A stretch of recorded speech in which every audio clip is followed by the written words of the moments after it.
வெற்றி மாலை போட்டான் ஐயா கெட்டிக்கார ராசா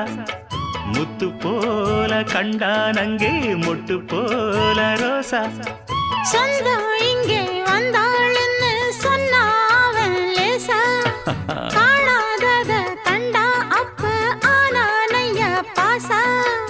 என்னாச்சு இந்த மனம் பொன்னாச்சு அடைய போதோ ரெண்டு மட்டும் ஒன்னாச்சு கடவாயா மச்சானே யோகா இப்போ உண்டாச்சு அடுக்கு மல்லி எடுத்து வந்து தொடுத்து வச்ச மாலை மணக்கும் ஒரு மணிக்கழுத்தில் விழுந்ததிந்த வேளை